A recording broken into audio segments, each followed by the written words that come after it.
So the first opportunity, the first phase of the project is going to be the adaptive reuse of the soap factory building. So that's the building that most people are aware of. You drive by it on the highway. It's the old red brick building that's right on the northwest corner of the site.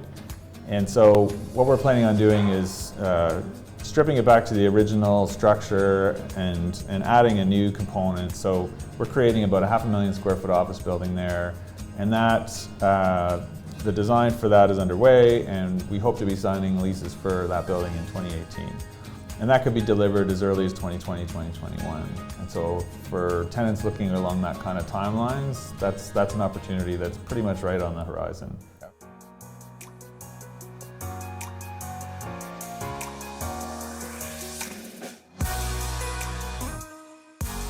Hey everyone, welcome to the Commercial Real Estate Show.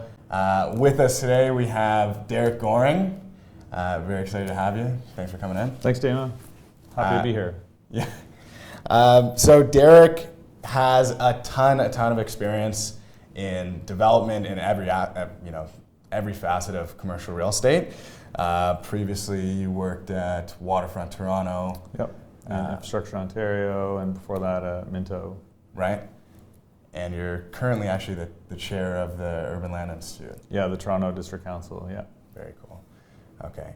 And he is also the vice president of development for First Golf. Your responsibilities largely include making sure that East Harbour development is on track. Yeah, it's definitely keeping me busy. Yeah.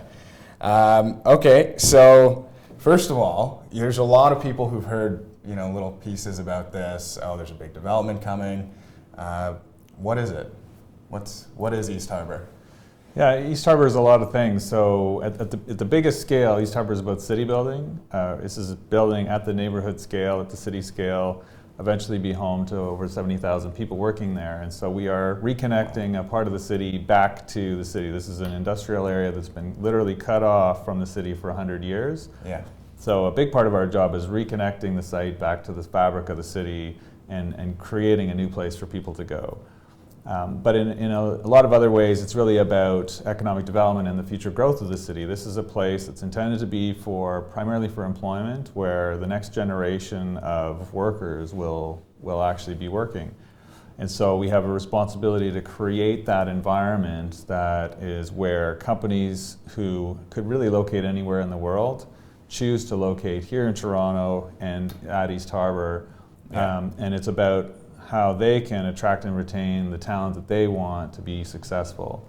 And so obviously it's in our interest from a development perspective to create that environment because we want to lease space, but it's also really beneficial to the city in terms of how the city competes on a global level for that talent and that economic development and the companies that come along with it. So I think that's a number of scales, but then at the end of the day, most people think about this as just a place to go, a place to work, a place to shop, a place to have dinner. Right. And so we really, at the pedestrian scale, in the public realm, it's about creating an amazing place with walkability that's great to be in throughout the day, throughout all seasons, and an environment that is just a place that it attracts people and is a destination that people want to go.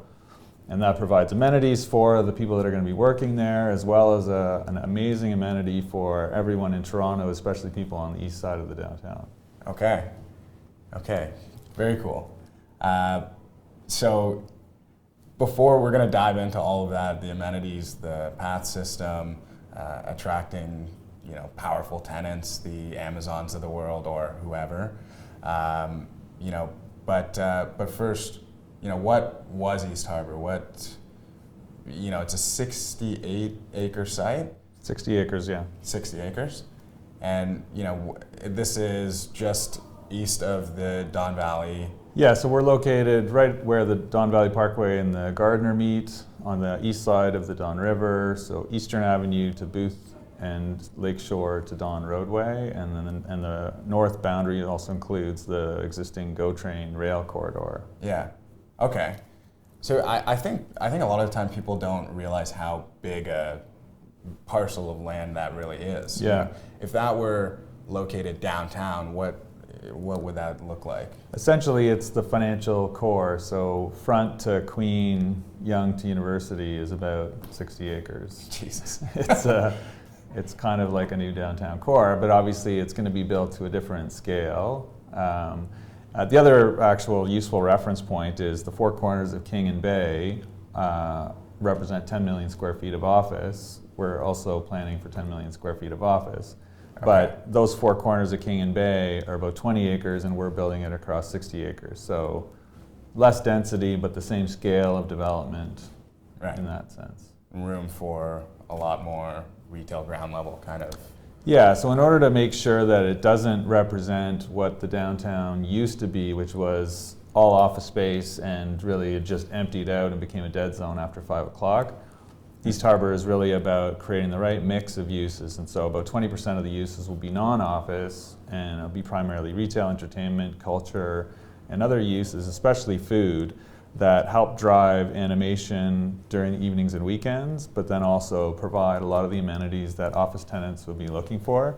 Okay. And we really want to recreate all the benefits that you get in being downtown, including the path network that you referenced, back to the transit hub that will be there. And so, you know, as a worker in a building, every service, amenity, food, bars, anything that you would expect to have working in a King and Bay location, you will also have at East Harbour. Very exciting. Okay, I know we don't have a full clock here, so we're going to try and jam as much in here as possible. What motivated this project? Like, why now? What's the reasoning behind it? I think it's a number of things. So you know, Mark Cowie's the person I think who originally identified this opportunity, and you know, they were able to get their hands on this piece of property, the original soap factory, and they brought First Gulf in as a partner. Right. And so I think Mark always recognized that it was a really strategically located site right next to a bunch of infrastructure, but I don't think at the time there was a full recognition of the opportunity that we are pursuing now. So it started with a great site, good location next to infrastructure, and then other things started to happen, including the significant office development that's happening in the city, that's happened for the last 10 years or so, right. And including major investments by governments in public transit, because that site is currently really not accessible, but it is right beside the transit line. And so as the government started to roll out investments in public transit, including the Regional Express Rail, which is the electrification of the GO system, and adding new stations and adding new service and expanding the network here in Toronto, you know, and we recognize that we're right beside an existing rail corridor, so it's a much easier connection to make than a lot of our precedent projects that we've looked at, like Canary Wharf and Hudson Yards, where brand new transit lines had to be extended to connect these places. We're literally on the transit line, it's just a matter of adding a station so the trains can stop. And so as some of these bigger trends started to occur, I think the owners had a recognition that there was actually an opportunity sooner than later to realize a broader vision for East Harbour. So I was hired in 2014 when they had the bones of that vision and needed help implementing it. And so that's what we've been working on for the last 3+ years, is really fleshing out the specifics of that vision, defining more specifically what the size, scale, and scope of it is, and then confirming, locking down all the infrastructure necessary to enable it to happen. Okay. What hurdles do you guys still have to, we'll jump into the vision of what it can become after, but you know, what are the major steps that you have to take for this to be possible? I think the biggest hurdles have already been overcome. So, you know, getting the reconfiguration of the Gardiner sorted out was a huge one. So that's the Gardiner Expressway is going to be moved? Yeah, moved, and the lakeshore ramps are going to be removed, which currently block the south side of our site. And then there's going to be a new set of ramps at Cherry Street that provide basically direct connections from our site onto the highway network. Wow. As well as an expanded off-ramp off Don Valley Parkway South, so that you'll have a direct connection into the development. And that's already approved? Yeah, so the environmental assessment's already finished, and council approved that about 2 years ago. Okay. And so they're now working on the detailed design of that new configuration. And the second part was the transit hub. So in the original plans, there was no transit station there, and so we had to convince the governments that we were going to build this amazing new project, but it was only possible if the transit was there. Right. And so eventually, over time, we were able to convince the governments of this vision, and they recognized the benefits for the city to have a station here that could enable this project to happen. And this project, because of the significant employment density, will drive ridership and make the public transit more successful. So it's a real win-win situation. And so now the step that we have to get through is the detailed design of the transit hub and to actually get it built. Okay. So in terms of upcoming hurdles, that's sort of the next big one for us, is taking a transit hub which is approved and funded to a transit hub that's actually physically built. Right. So I would say that's one of the big ones. Another big hurdle that we overcame was to help secure funding for the Lower Don Naturalization Project, which provides flood protection for the entire Portlands area, including our site. Okay. And that happened in the summer, and the project's already underway in terms of implementation. Okay, so that I'd like to touch on that. Sure. That was only explained to me recently, the naturalization of the Don River. Yep. What does that even mean? So right now, over the course of the last 150 years, the Don River was turned from a natural meandering river that emptied into a wetland at Lake Ontario into a pretty fully channelized, man-made river that does a 90-degree turn at the bottom into Keating Channel and into the Inner Harbour. Right. And so in major storm events, when the Don gets a lot more water than it normally has, that 90-degree turn is really problematic. Rivers don't do 90-degree turns very well. And so this project's been on the books for a long, long time. The environmental assessment was completed about 5 years ago, but there wasn't funding to actually implement it. So there have been lots of people working on it, and it had been making progress, but I think the idea of our project, which generates huge amounts of tax revenues to government and huge economic development benefits, was one of the factors that helped get the funding over the hurdle in terms of getting the governments to buy in, because in addition to all the societal benefits that come from providing flood protection and creating new green space, there was actually a return on investment for governments by saying, okay, we'll invest in this river naturalization project. It's about $1.3 billion. Yeah. But we're going to generate $1 billion+ of tax revenue every year from East Harbour that we can then use to pay back the investment in the river. Right. So there's a real business case from government's perspective for that particular investment. This is really about the future. So the site is never flooded, right? But we are in what they refer to as a regulatory floodplain, which means in a 300, 500-year storm, right. The expectation is that the site would flood, but it's never actually flooded. And so it's a regulatory risk more than anything else, but it's also a recognition that with climate change, more extreme weather events generally, it's a good thing to do to protect both property as well as obviously human health and safety, to make investments that create a more resilient city. Right. And I think that's what this is about. So I think it's the right decision to make. Yeah. And it's good for a whole bunch of reasons, but it was the economics of the project that sort of provided that last final push to governments to make them really believe that it was a good investment right now, when there's obviously all kinds of other priorities that they have. It helped make the case for that investment to happen sooner than later. Okay. And really importantly, it really, again, there's 700 acres that were in the floodplain.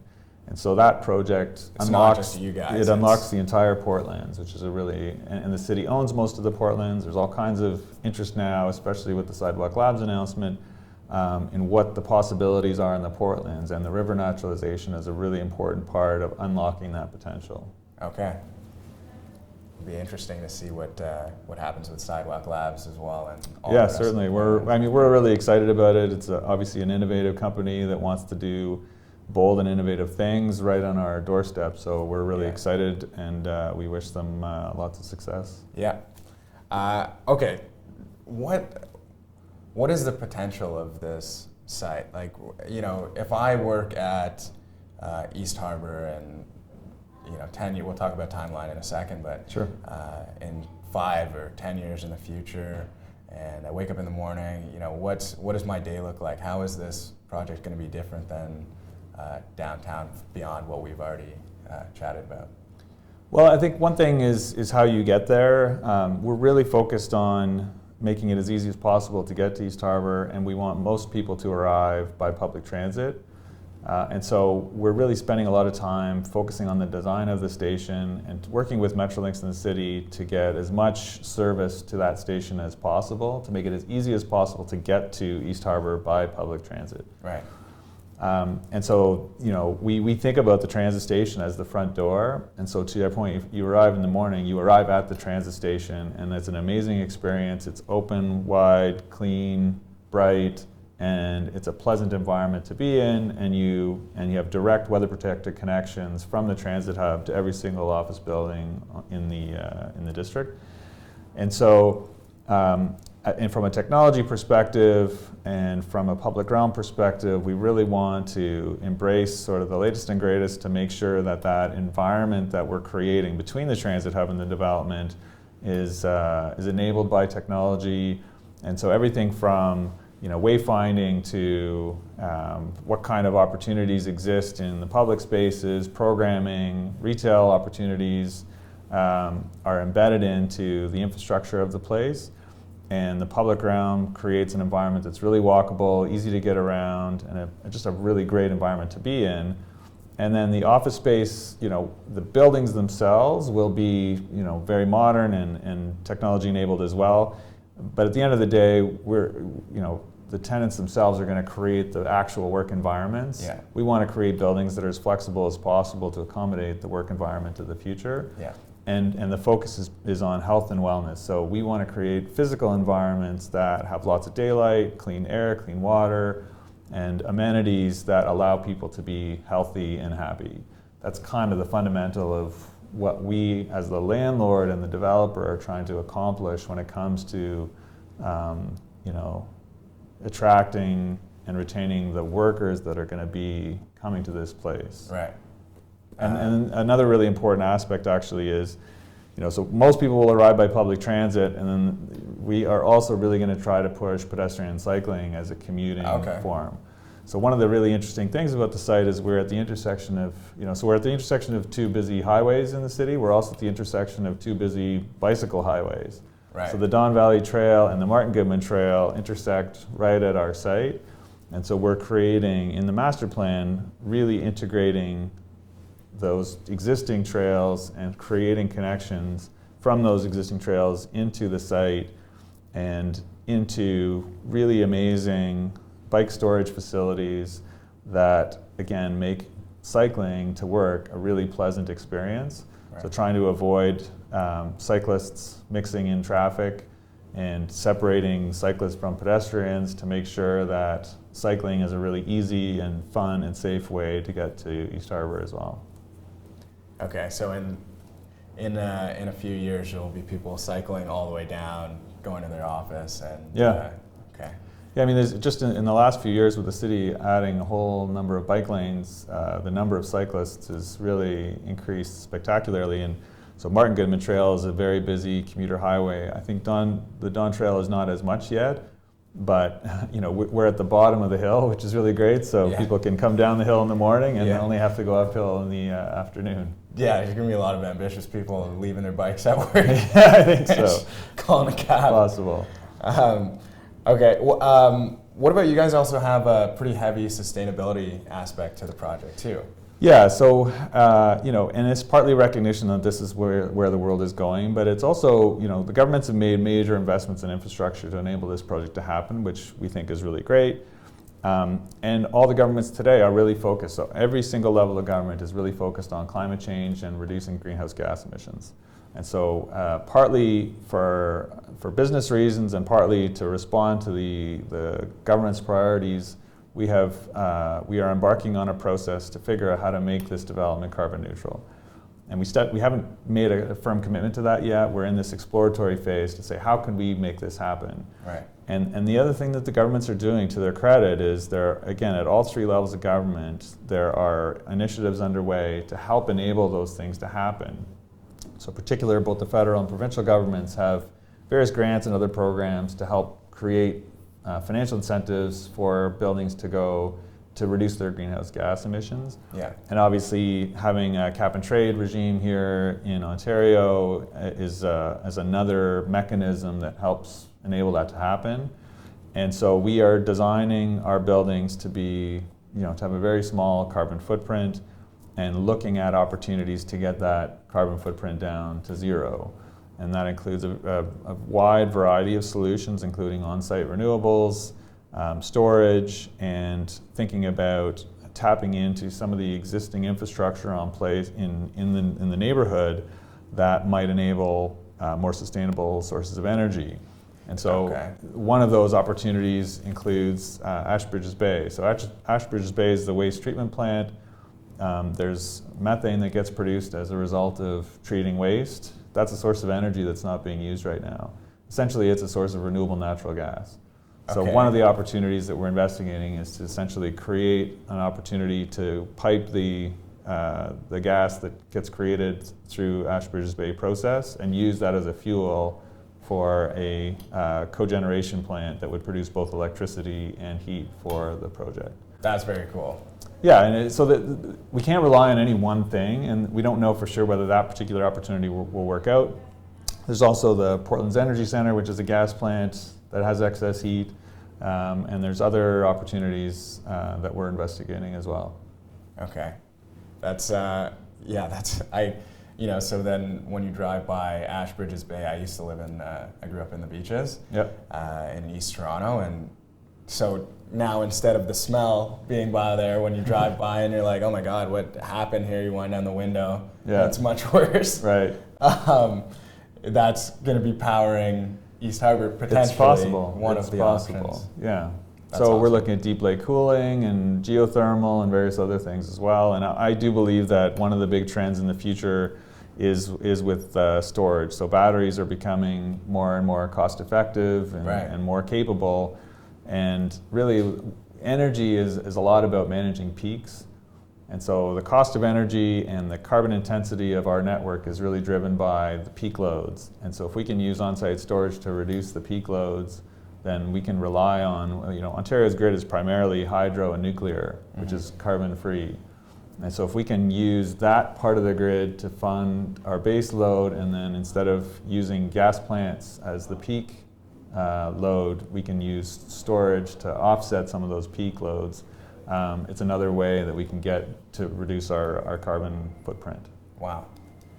Okay, so let's talk about the benefit to, first of all, South Riverdale, just south of Leslieville area. I think it includes some Leslieville, but just the greater community that surrounds the site. And then also the benefit to Torontonians. I live at Bathurst and Lakeshore. What kind of benefit am I going to see people like me? Yeah, so we really want East Harbour to be a destination, not just for the people that work there, but for residents of the city. And it really will be easy to get to. The transit hub is a really key node. Essentially what we will have, because of where we're located, we are one stop east of Union Station. So anyone that can get easily to Union Station, there'll be a train every 3-4 minutes that takes you from Union Station to East Harbour. Okay. There's also other ways to get there, but essentially we have a shuttle from Union Station, which is obviously the whole transit network is set up to funnel people to Union Station, and so it'll be very easy to get to East Harbour. And so anyone who's looking for a major destination, whether it's for food, entertainment, shopping, there will be something for you at East Harbour. And we're really trying to think about the retail and amenities that will be successful in the future. So there's no point in creating a retail environment that's focused on competing directly with e-commerce, because we know where that's going to go. Right. So it's much more about services, entertainment, food, and experiential type retail that you can't experience when you're sitting at home, clicking a mouse. And so it'll be an amazing environment where the public realm and the private realm is kind of seamlessly connected, a lot of indoor-outdoor interchange, and trying to actually keep people outside as much as possible. People love being outside, and you know, the weather in Toronto most of the time is not that bad. So what we're focused on is creating weather protection, but not necessarily fully conditioned environments. So whenever you want it, whenever you can be outside, you're going to be outside. And then on the shoulder seasons, we're looking at protecting people from wind and rain, but not necessarily temperature, so that you can extend the outdoor season as long as possible. So extend the patio season, extend the outdoor street shopping season by using awnings and various other physical protections for people, so that you can really enjoy being outside as much as possible, really wide sidewalks, and great opportunities for patios, so that you really, you know, if you just wanted to have a great Sunday afternoon and you didn't really know what to do, you just go to East Harbour, you know there's something going on. Because in addition to the actual retail and the amenities, we're going to be actively programming the public spaces throughout the year. So there's some really great precedents in places like Canary Wharf, where there's, because you're planning and working and managing at scale, you can actually have active programming throughout the year, where everything from playing movies to art shows to skating rinks in the winter. I mean, there's all kinds of opportunities, and we're going to be actively programming our public spaces, so there's always something new and exciting going on. Right. People are always coming into East there's Harbour. Always something new, always something interesting to see. A dynamic public art program where, again, instead of just a sculpture sitting out front of a building, maybe it's an interactive light exhibit, and it's changing all the time. So it's an environment that's dynamic and interesting, and there's always something new to experience. Okay, I'm excited, especially about the hockey rink. So, okay, so I recognize that you're a very busy guy and you have places to go. So we'll try and do one or two more questions, rapid fire. If I want to move in if I'm an office tenant, you know, Shopify, Tangerine, I want to move in somewhere. When is that possible? Sure. So the first opportunity, the first phase of the project is going to be the adaptive reuse of the soap factory building. So that's the building that most people are aware of. You drive by it on the highway. It's the old red brick building that's right on the northwest corner of the site. And so what we're planning on doing is stripping it back to the original structure and adding a new component. So we're creating about a 500,000 square foot office building there, and that the design for that is underway, and we hope to be signing leases for that building in 2018. And that could be delivered as early as 2020, 2021. And so for tenants looking along that kind of timelines, that's an opportunity that's pretty much right on the horizon. Okay. Subsequently, the first major new construction phase would start construction in and around 2020 and be completed in 2023, along the timelines of the transit hub and the river naturalization. So we're really trying to create an environment that from day one is a really pleasant, amazing environment to be in. What we're really aware of and conscious of is we don't want tenants who are sort of our first early adopters, the first ones who are going to be signing leases and occupying space at East Harbour, to feel like they're in a construction zone for the next 15 years. So we want to try to create an environment by strategically placing public spaces and infrastructure in a way that creates that amazing environment right from day one. And so by 2021, this could be the home of any number of tenants who are forward-looking and really wanting to be in a place that their employees are actually going to want to go to because it's an amazing place, not just because that's where they work. Yeah. Okay, what else do we have here? Okay, this is something. This is like almost the final thing. I know you got to run, but sure. This is something taken from my favorite radio host. It's called The Three Truths. Okay. So for you, it would be the three truths of development. So in years from now, 50, 80 years from now, say you live to be 120,